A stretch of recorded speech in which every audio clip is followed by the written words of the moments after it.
What's up, YouTube? It's Unruly coming to you with a breakdown and review of Mortal Kombat 11's customization features. And on this, we're going to take an in-depth look at many various characters, and in the game. We're going to take a look at Skarlet, we're going to take a look at Geras, we're going to take a look at Sub-Zero, and we're going to talk about this system and things that I like and things that I kind of don't like. And right here, what you see is the variation system, and in this game, in Mortal Kombat 11, it allows you to create your own variation system.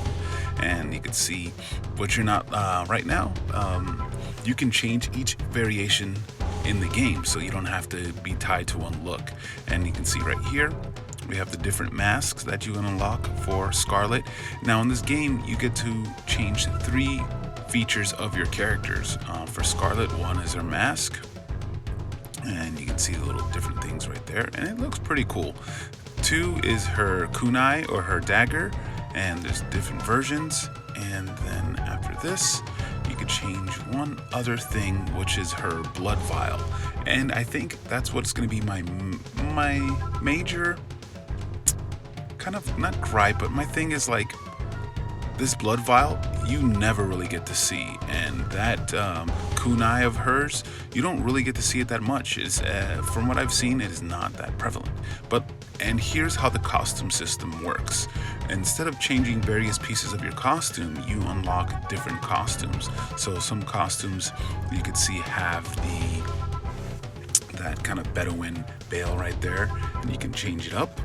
And one great feature that I really like is just seeing, being able to choose the intros of your characters and outros. I think that's a great feature. It's an extra bit of customization that just makes this game awesome. And it's kind of like Overwatch, where you can go and check it out and stuff like that. So that's her victory pose. And there's another. So with this, you get to see all the different features that your characters have. And I truly believe that in this game, there'll be multiple. So you won't be tied to just these, what you see here. There's going to be more. And I believe, and well, maybe with DLC, you'll unlock more, just like in Overwatch. So these are new things that you can add to your characters that it's just pretty awesome. And you can see you get 2 fatalities and 3 brutalities. So I'm pretty sure that you'll be able to unlock more fatalities, more brutalities, and choose which ones you want to have in the game, which is just awesome. There's so many great customization features that are great, but there are some that are just not that great.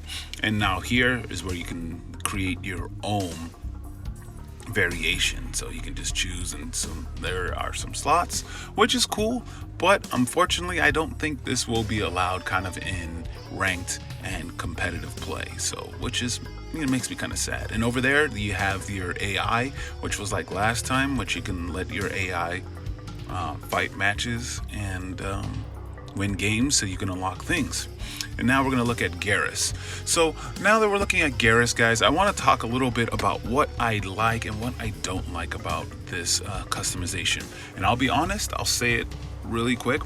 I actually enjoy Injustice 2's customization, because you really get more options to change things, instead of just 3 things. And one is actually a major change. It's like, oh, okay, this is something you can really see.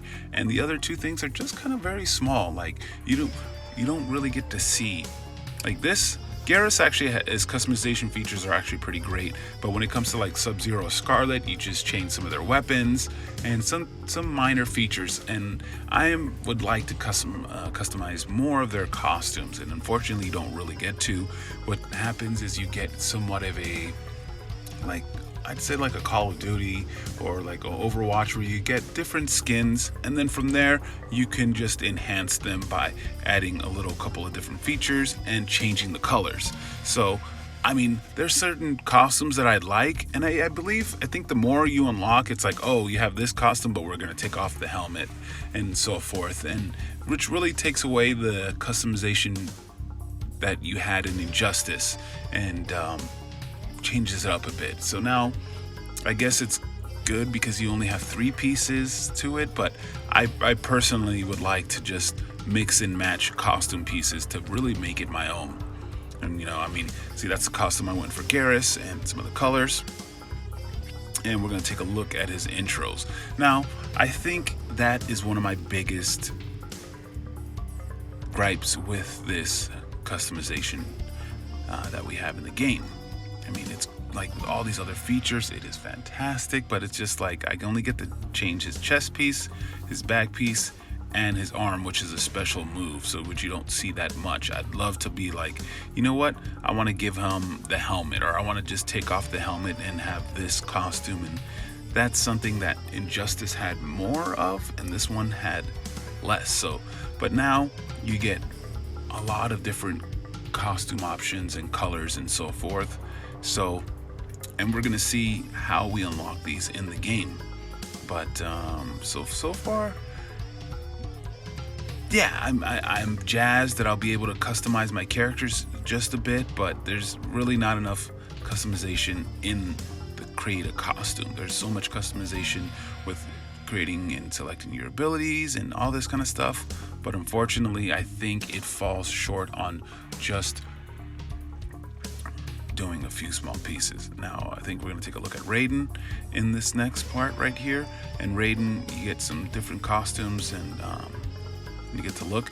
Now Raiden, you get to change his hat, the medallion, and his staff. So 3 little small things, and I'm like, man, I wish I could just change the, the armor piece, or some, put this with that. I mean, that was something I really enjoyed in Injustice, and this one has just kind of been toned down, in my opinion. We're gonna go ahead and take a look at see the different medallions right there. I went one that had the MK, and then we can change his staff. But yeah, I just really do enjoy the Injustice version a little bit more than this. And like, so this is how this works. I guess it's different skins. I kind of like the shaders as well. See, so that's something that I liked. Okay, I'm gonna make this costume, and now let me put this shader on it, and made it really cool. So now it's more skins. Maybe they wanted to separate themselves a little bit from Injustice, but I would have liked to have gone and really put together my outfit and then added the shaders to it. But right now I guess we're gonna go unlock certain skins in the game, and there'll be probably some like epic skins and more common skins. But that's a quick look at Raiden. You get to see some of his outros and intros, which are awesome. And the way this is done and how close the game is now, I don't really see it changing, but I do see them probably adding more skins in the future with each DLC. So with each DLC pack, it might be just like Overwatch. This character gets a couple more skins. This couple, they get more of this.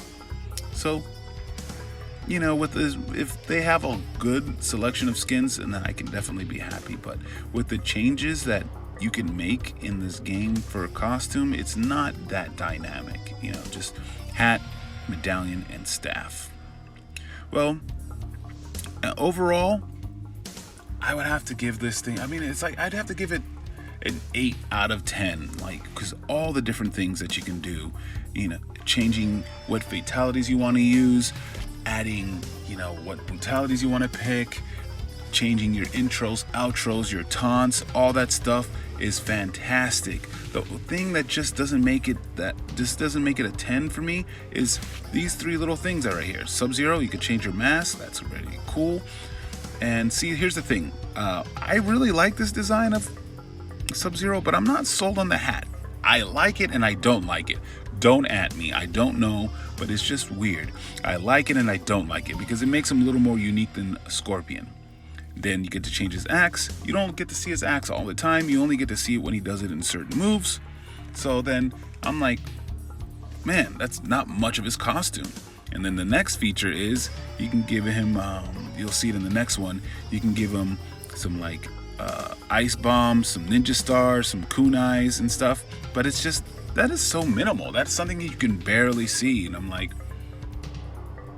that it's just like a little accents right here. And then here you can see the different colors, and then you'll see how the costume changes up a bit. That one, It's kind of a more classic look.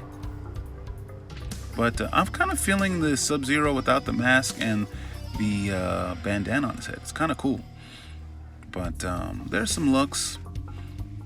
But overall, I like it. But I think I wanted to change the pieces of the costume itself, very much like an Injustice, instead of getting different costume pieces. But that's been my review of Mortal Kombat 11's customization features, guys. Let me know what you guys think in the comments below. I love to have the conversation keep going. There's a lot of great features in this game, and I'm really excited to see what more this game has to offer.